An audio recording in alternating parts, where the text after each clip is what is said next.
warriors on their way to California cross the American frontier and run headlong into a deadly roadblock.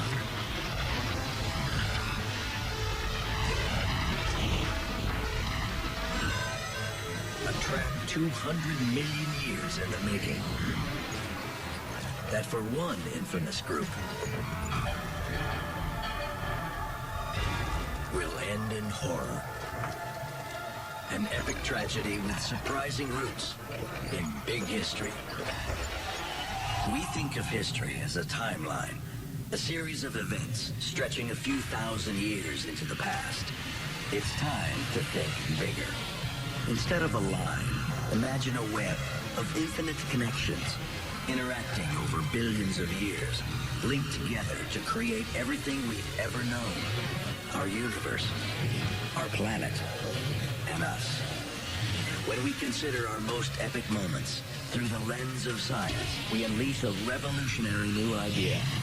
The movement of atoms steer the movements of men, civilizations, galaxies. History as we know it is about to get big.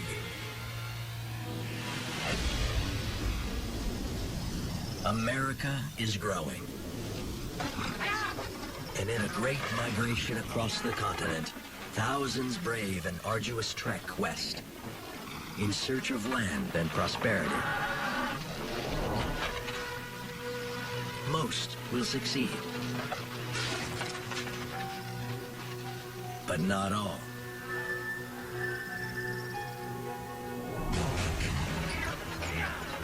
In just 6 months, the 81 members of the Donner Party cover 1,500 miles and climb their final obstacle, the High Sierras.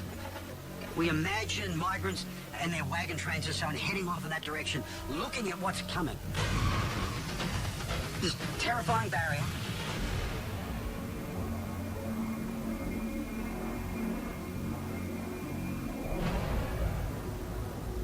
A 10-day blizzard traps the Donners in one of Earth's most extreme climates. Half will perish. Others resort to cannibalism to survive. Traditional history tells us their horrible fate is a cautionary tale. But big history reveals that the Donner story is part of a bigger pattern. A surprising link between mankind and the ground beneath our feet.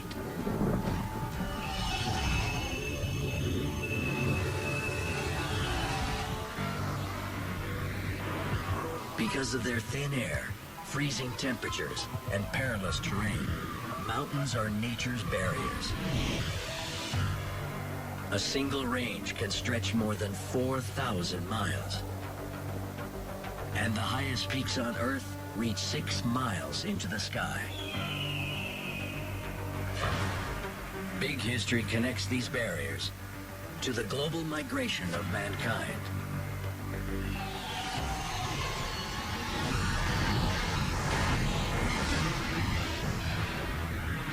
This is the Earth as we know it. 7 separate continents, dotted with dozens of different mountain ranges. The Himalayas, the Alps, the Andes, the Rockies. But what most people don't realize is that these mountains aren't separate at all. They're connected, forming just 2 major mountain systems.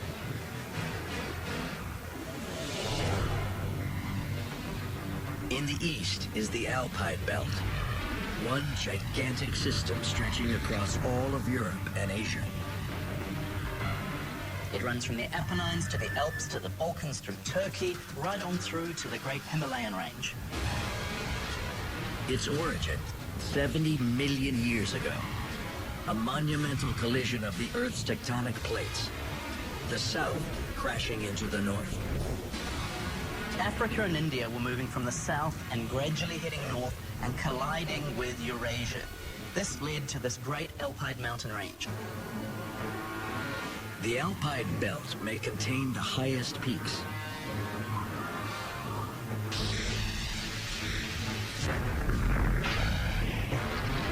But there's another, larger mountain system on Earth. It circles the Pacific Ocean, stretching the length of the Americas in the west and Asia in the east, to create the formidable Ring of Fire. Together, the Alpide system and the Ring of Fire divide up the continents. But big history shows us that for mankind, it's how they divide us that matters.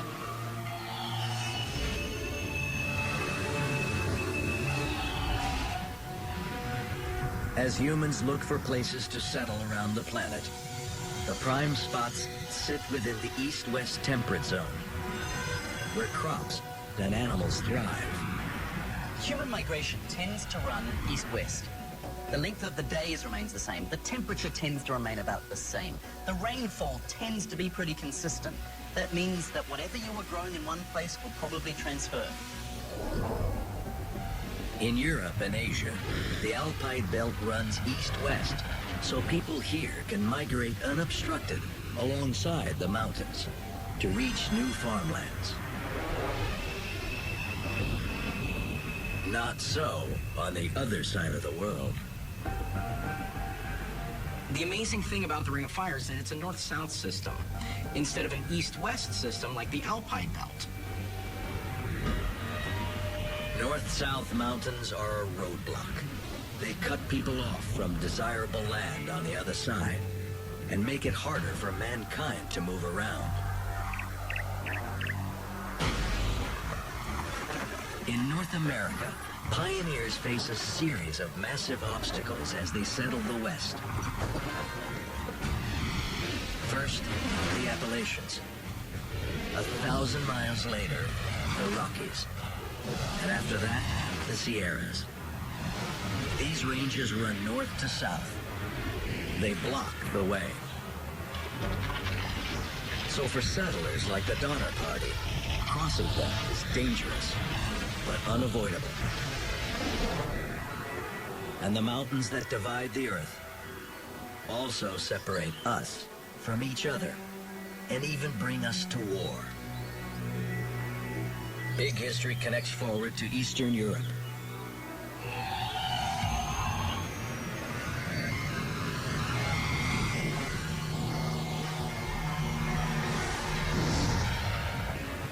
Where the Balkan Mountains divide people by ethnicity and religion.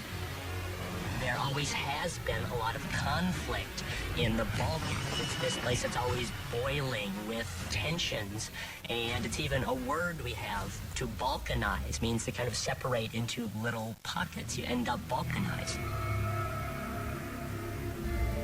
This balkanization leads to the assassination of Austrian Archduke Franz Ferdinand in 1914, plunging Europe into the First World War.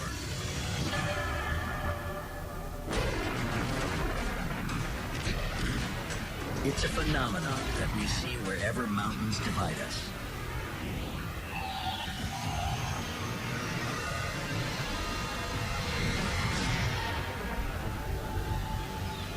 Like in the Appalachians, where isolated mountain valleys are home to feuding clans,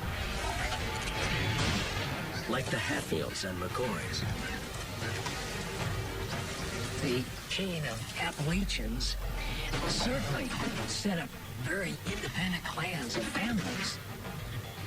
And they developed a number of blood feuds instead of allowing normal justice systems at some county courthouse miles away. Mountains divide us and steer our movements around the planet. But they have another power that we are willing to kill and die for. How do we know? There are clues hidden in the oldest murder mystery on Earth.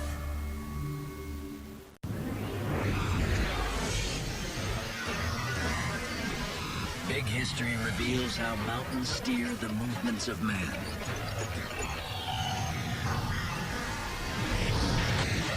Divide us into feuding clans. even spark a world war. But mountains have another secret that links them to the story of man. Big history connects back to the Bronze Age and one of the oldest known murders on Earth.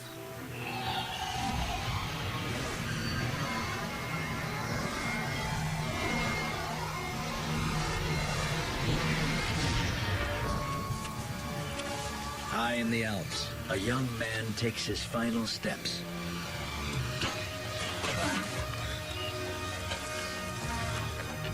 Brought down by an arrow in the back.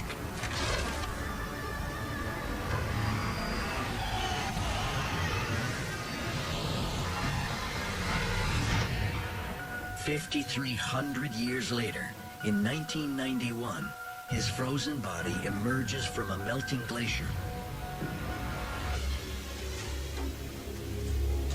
He is known as Ötzi, the Iceman. Ötzi the Iceman died in the mountains, but he clearly didn't live in the mountains. He was up there for a reason. You have to figure he was looking for something. Scientists recover two intriguing clues.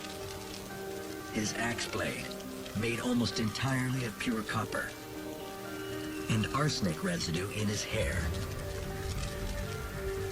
The evidence of the copper axe and the arsenic residue leads us to believe this man was probably a metal worker of some kind, and that was why he was in the mountains. And the most likely thing he was looking for was metal. Mountains are a treasure trove of the minerals and metals that people have always needed. Flint for fire, copper and tin for Bronze Age swords, iron, gold, silver. But metals are no more common in the mountains than anywhere else. So why do Ötzi and millions like him have to trek into the mountains to get them? Big history connects to geology.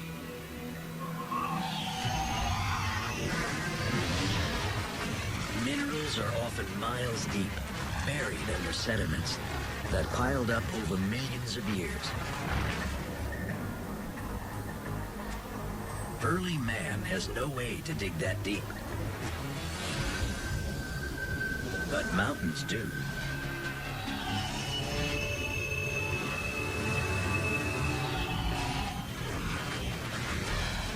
Continents collide to create mountains that climb miles high.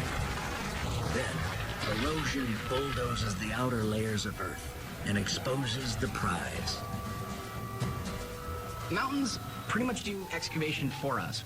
When you're walking along a cliff face and you see your rare mineral or coal or anything like that sticking out of it, it's kind of easy to grab a pickaxe and a shovel and start mining and follow the vein. Try and do that in the middle of a flat plain. You dig down, you may not even find anything.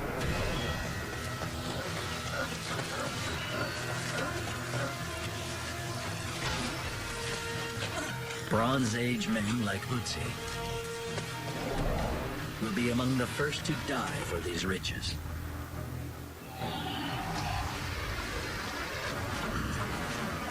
In modern times, mountains offer up another vital resource: energy. Obviously, the coal that comes out of the Appalachians helps drive the Industrial Revolution in North America. Think of the role of that coal in driving the great machines, the great factories.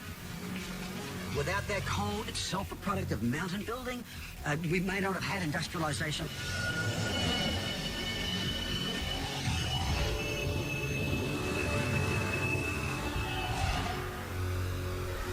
But not all the riches raining down from mountains are set in stone.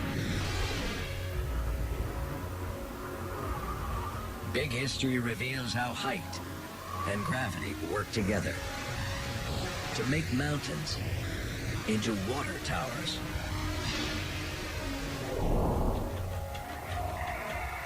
Mountains reach so far into the atmosphere that they create weather. They force moist air passing over them to rise, where it cools. And its water vapor condenses and falls as rain. Mountains are rainmakers. All the wettest places on Earth are on the windward side of mountains. In temperate zones, this moisture usually falls as snow.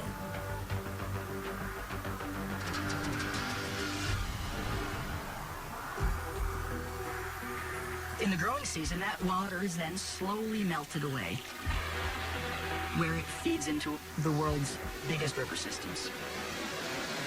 And so very simply, without the role of mountains, allowing the water to accumulate and then releasing it at a slow and steady rate in the summer, we simply wouldn't have the major watersheds that we have in the world today.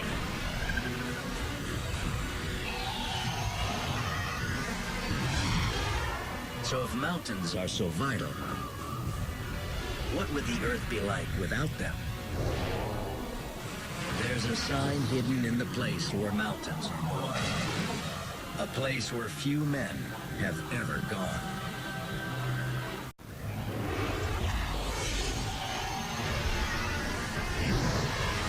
Big History shows us how geology shapes our history. How mountains act as giant bulldozers to raise up and carve out metals.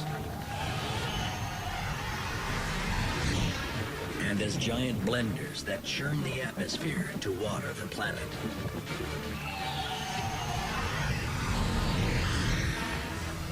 But the mountains most essential to life on Earth are the ones we can't see. Big History connects back to an unprecedented expedition in the mid-Atlantic.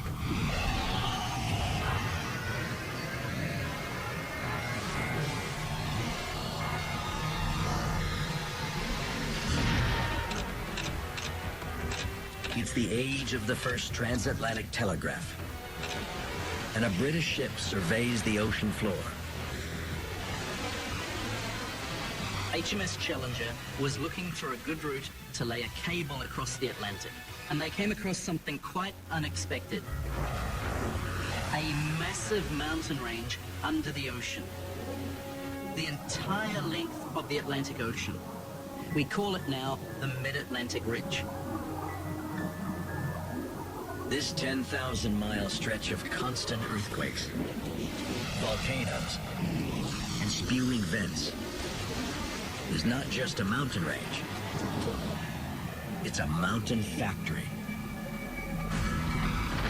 As the seafloor separates and builds these mid-ocean ridges, continents are shoved apart, creating mountains thousands of miles away.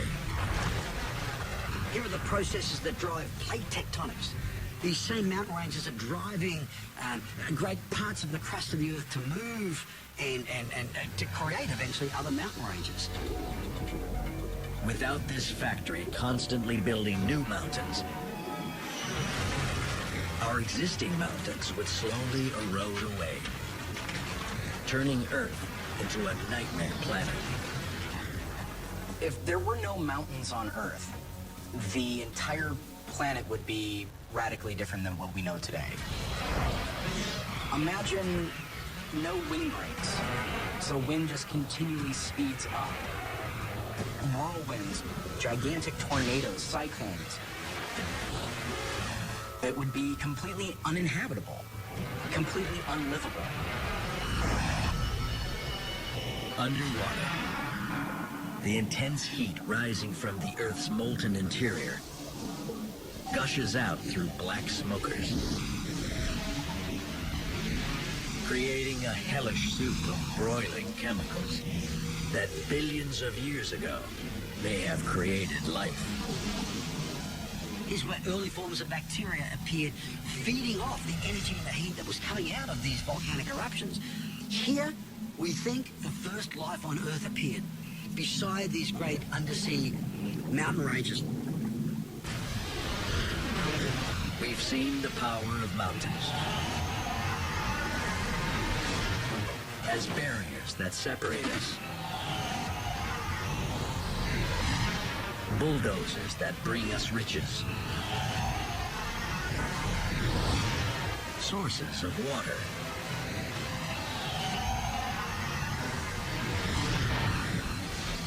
and perhaps even life. Mountains define the landscape, carving the earth into a complex playing field with obstacles that dare us to challenge them. They divide us, sustain us, and shape who we are.